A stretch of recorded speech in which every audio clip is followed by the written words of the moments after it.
Dan untuk mengetahui informasi selengkapnya serta bagaimana kondisi WNI yang berada di Palestina, kami telah terhubung dengan Duta Besar Indonesia untuk Yordania dan Palestina, Ade Patmo Sarwono, dan pakar politik Timur Tengah UI, Abdul Muta'ali. Selamat petang Bapak-Bapak sekalian. Selamat petang, Bang Budiman.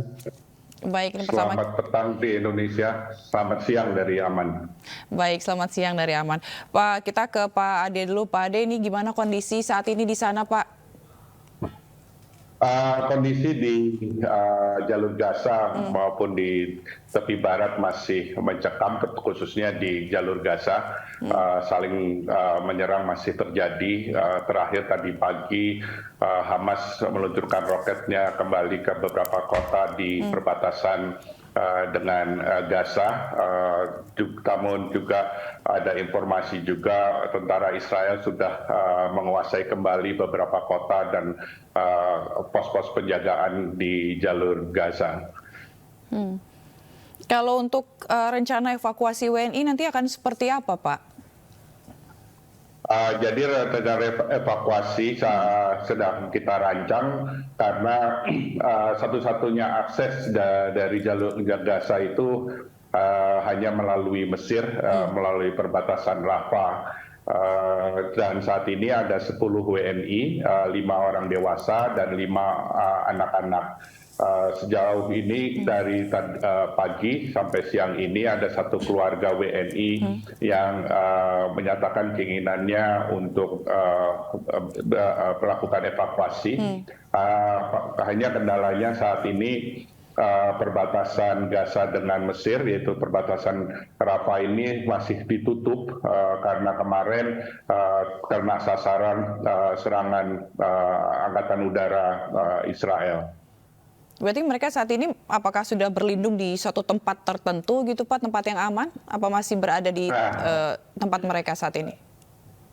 Ini yang menjadi keprihatinan kita juga karena mereka saat ini masih di tempat mereka, kediaman mereka tidak bisa mengungsi karena serangan udara Israel ke Gaza ini tidak hanya menyasar infrastruktur atau instalasi yang diduga milik Hamas, tapi juga mengenai beberapa daerah perumahan dan juga kemarin daerah pertokoan atau pertokoan tempat belanja itu juga. Jadi bisa dikatakan tidak ada tempat yang aman di jalur Gaza. Juga kemarin tempat UNRWA, penampungan pengungsi itu walaupun tidak kena sasaran tapi sekelilingnya kena pengeboman juga. Jadi tapi kita terus berkomunikasi dan mengharapkan mereka tetap menjaga keselamatan dan menghindari kerumunan-kerumunan atau yang banyak.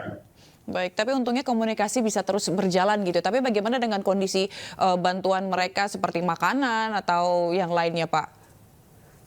Nah, ini juga menjadi masalah karena pemerintah Israel, tentara Israel telah memblokade jalur Gaza dan juga mematikan listrik yang mensuplai ke jalur Gaza, sehingga suplai makanan tadi juga saya sampaikan perbatasan tertutup, suplai makanan juga terbatas, dan juga suplai obat-obatan karena jumlah korban jiwa di warga Palestina semakin meningkat.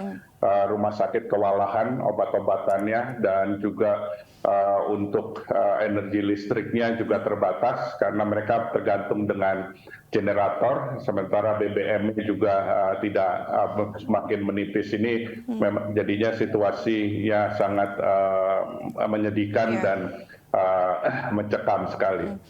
Tentunya kita turut berduka ya dengan adanya kejadian ini dan berharap WNI kita di sana baik-baik saja. Baik, kita ke Pak Abdul. Pak Abdul, kalau kita lihat ini roket Hamas ini bisa menembus Iron Dome. Tanggapan Anda seperti apa? Ya, Mbak Zila ya dan seluruh pemirsa iNews TV. Jadi serangan Sabtu 7 Oktober tersebut itu Hamas sudah melakukan kalkulasi bahwa pasti akan ada respon alutsista ya. Nah, sejak dia diblokade 2007 sampai saat ini Hamas melakukan riset yang saya kira cukup luar biasa dengan segala keterbatasan kemampuan, keterbatasan komunikasi internasional, apalagi keterbatasan dana ya. Hamas cukup survive itu luar biasa.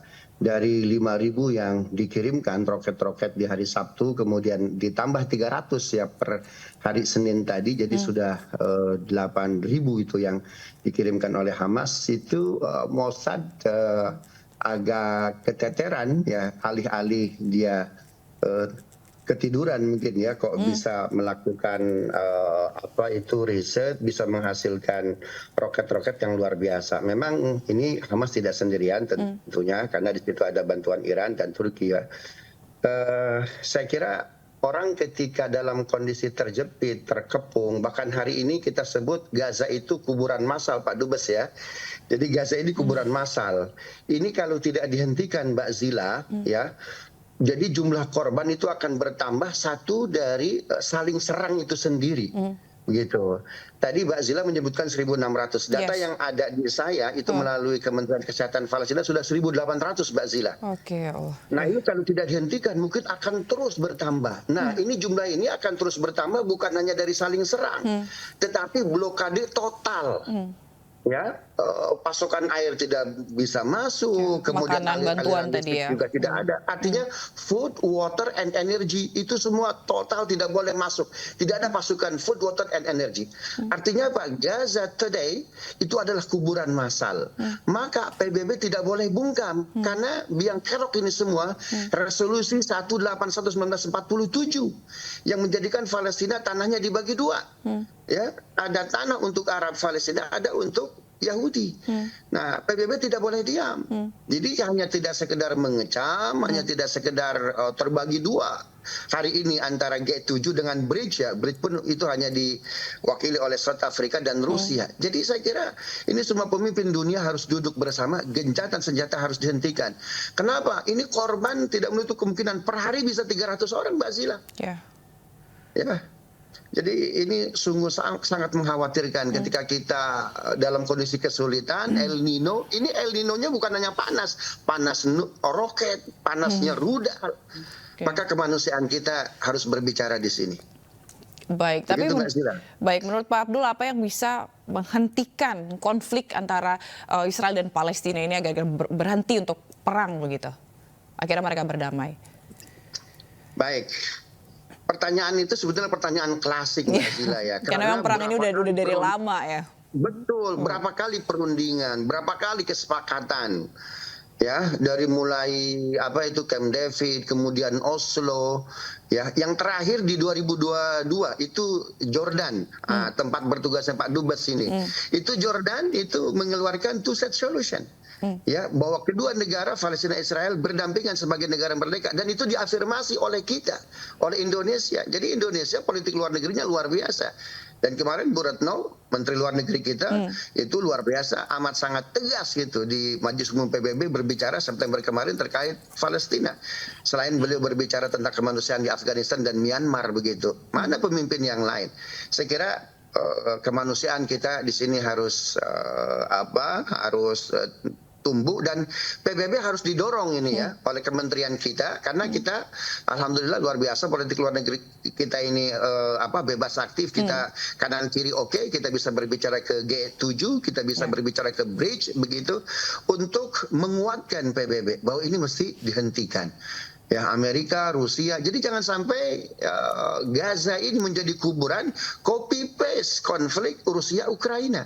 Jadi jangan sampai ini sudah kesulitan kita energi pasokan dari mana, dari Ukraina, dari Rusia, maka akan ada kesulitan lagi di Arab, di Timur Tengah, tepatnya di Gaza.